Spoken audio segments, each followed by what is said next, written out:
Level 1, the observer. You are not a trader yet. You are a person allowed to sit near traders. That difference matters more than you want to admit. You watch. You write things down. You update P&L. You check numbers that someone else already understands faster than you can read them. Around you, people speak in fragments: futures, spreads, volatility, liquidity. A name drops, a headline hits, a price moves, and suddenly, the whole desk changes tone. You thought you studied markets before this. You thought the words would feel familiar. But books move slowly. The floor does not. Here, your knowledge arrives late. By the time you understand why someone reacted, the room has already moved on. That is what makes you feel small. Not because people are cruel, not because anyone needs to embarrass you, but because the room is running at a speed your confidence cannot match yet. So the first level does not teach you how to trade. It teaches you how to see the market as something alive. And if you can learn to watch without slowing the desk down, one day, they let you touch the system. Level 2, the button. Then one day, you are trusted with execution. Not strategy, not judgment, just the button. Route this order. Confirm that fill. Check the size. Watch the price. It sounds simple until your hand is the one touching the system. Then the room feels different. The numbers feel heavier. The keyboard feels less like a tool and more like a door you are not sure you are ready to open. A mistake is no longer a typo. It is money. Then it happens. A position drops. $30,000 flashes red. Your stomach tightens. Your mind freezes for half a second. You feel the loss before you understand it. But the senior trader barely reacts. He adjusts the position, closes part of it, and keeps speaking. Nobody screams. Nobody turns it into a tragedy. And somehow, that makes it worse. Because you realize this is normal here. Not easy, not painless. Normal. That is when you learn the first real rule. Loss does not kill a trader. Uncontrolled loss does. And once you understand that your emotions cannot be allowed to touch every order, the desk gives you something more dangerous than execution. Your own name on the sheet. Level 3, the small book. Your name finally appears on the sheet. Small allocation, tight limits, narrow boundaries. But now the P&L belongs to you. That changes everything. When the number is green, it feels personal. When the number is red, it feels even more personal. The first winning week feels like proof. You walk out thinking maybe you understand this game. Maybe the patterns are starting to make sense. Maybe the pressure is something you can handle. For a moment, the market gives you the most dangerous gift it can give a new trader: confidence. Then the first losing week arrives.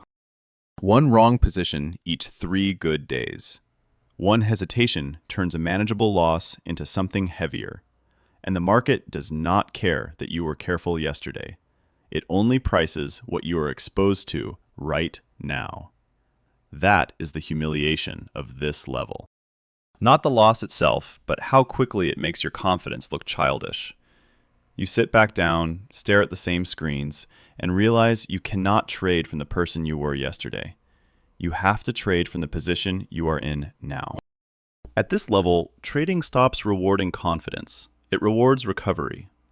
Can you come back to the screen after being humbled and still make a clean decision? If you can, your limits expand, and when the size grows, the next lesson is colder. Being right is no longer enough. Level 4, the liquidity hunter. Your limits expand, the position size grows, and suddenly, being right is not enough. That realization changes the way the screen feels. Before, you looked at price and asked where it might go. Now, you look at price and ask whether the market can handle you being there.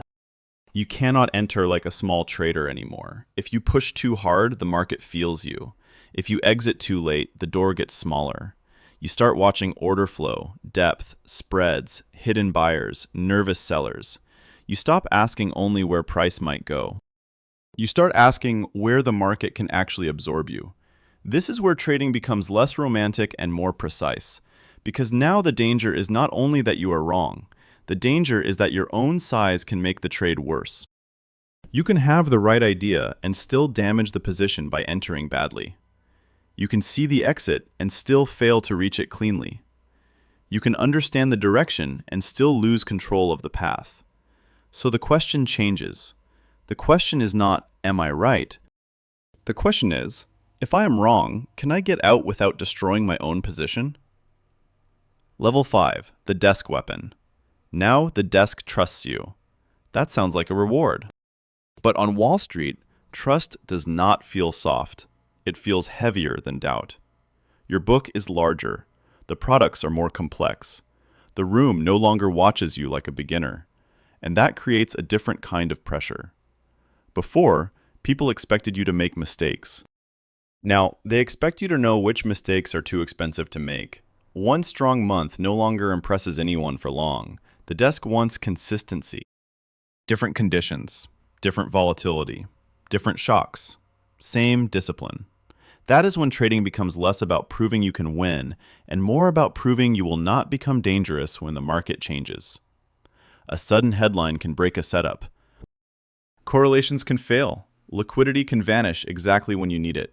A trade that looked clean in the morning can become crowded by afternoon, and a trader who is brilliant but reckless can damage an entire quarter. The strange part is that the pressure becomes quieter. Nobody needs to tell you what is at stake. You can feel it in the calls from risk. You can feel it when your book is mentioned in the morning meeting. You can feel it when the desk head asks one simple question.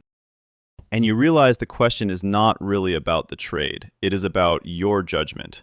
So your value is no longer the biggest win. Your value is not creating the loss that forces risk managers to cut you down. And when people begin to trust your judgment under pressure, the job changes again. Younger traders start coming to you, not because you have all the answers, but because they believe you can see danger before they can. Level 6, the risk voice. Then the job becomes less lonely, but more serious. Junior traders start coming to you. They ask if a position is too large. They ask whether to cut, hold, hedge, or wait. They ask questions you remember asking in your own head before you had the confidence to say them out loud. And that is when you realize something uncomfortable. Your words now carry weight. A small comment from you can make someone reduce a position. A quiet warning can stop a trader from pressing too hard. A wrong read can give someone confidence they should not have had. You are still trading, but you are also becoming part of the desk's nervous system. Risk managers call you directly. The desk head watches your exposure. People want to know not just what you are doing, but how your thinking affects the rest of the book. A mistake here is not just a red number. It weakens trust. It changes how people talk about your judgment when you are not in the room. That is the emotional cost of this level. You no longer carry only your own pressure. You carry the possibility that someone else may act because they believed you saw clearly. This is where maturity becomes power. A real trader does not only know when to press, he knows when to stop the whole desk from pressing. And when you prove that you can see beyond your own position, the next step is no longer about trading harder. It is about deciding where the room itself should take its chances. Level 7. The allocator. Eventually, you are no longer just trading. You decide where resources go. Which strategy gets more room? Which trader earns a larger limit? Which exposure should be reduced before the market forces the decision for you? This is the level where the screen still matters, but it no longer tells the whole story. The real question is not only what is moving today, it is what kind of structure can survive if tomorrow moves against you. A single trade no longer defines the outcome. The structure does. And that makes the pressure feel different. It is less immediate, but deeper. You are not just asking whether one idea works. You are asking how one idea behaves beside another. You are asking what happens if two safe positions become dangerous at the same time. You are asking what weakness is hiding inside a portfolio that looks calm on the surface. One profitable strategy can hide weakness somewhere else. One hedge can look safe until several pressures hit at once.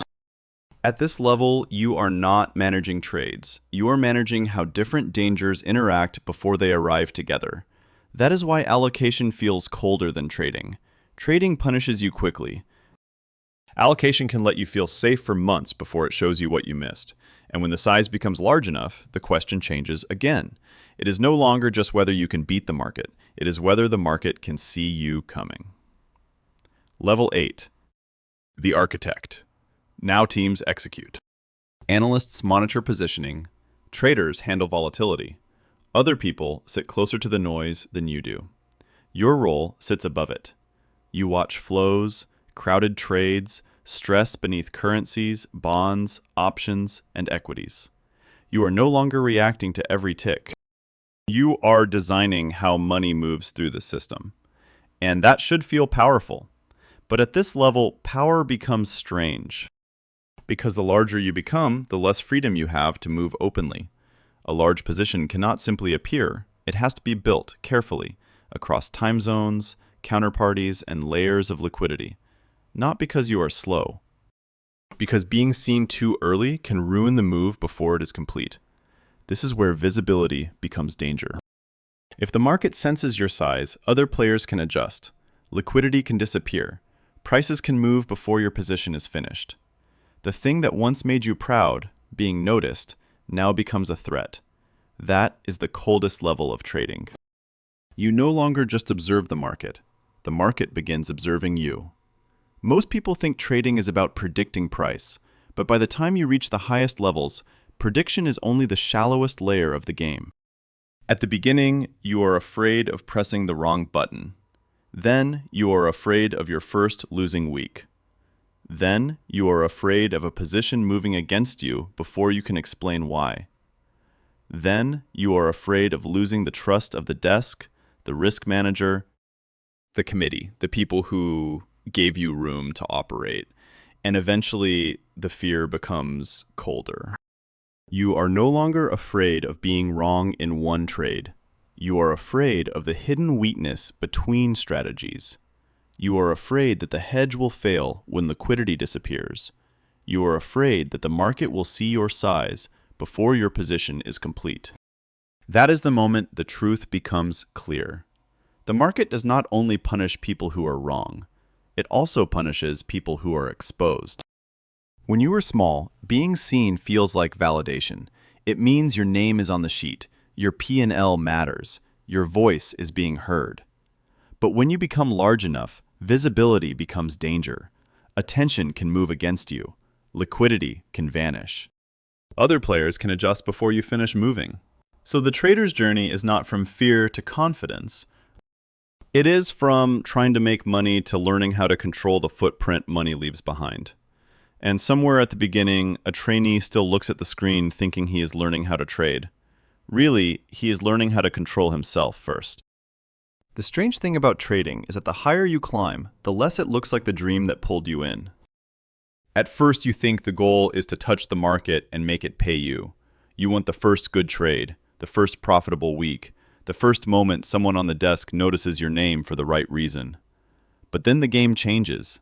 You stop chasing proof. You start protecting judgment.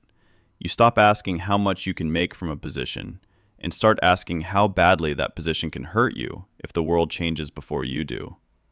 That is the part outsiders rarely see. Wall Street does not only test your intelligence, it tests your emotional speed. It tests whether you can lose without breaking, win without becoming arrogant, and grow without becoming visible in the wrong way. Because the market is not impressed by ambition. It is not moved by your resume, your degree, or your confidence. It only reacts to exposure. And by the final level, the trader is no longer just fighting for profit. He is fighting to understand the footprint his money leaves behind. That is why the journey begins with a trainee staring at a screen and ends with an architect trying not to be seen. If this video gave you a clearer view of Wall Street, like, subscribe, and comment which level felt the most dangerous to you.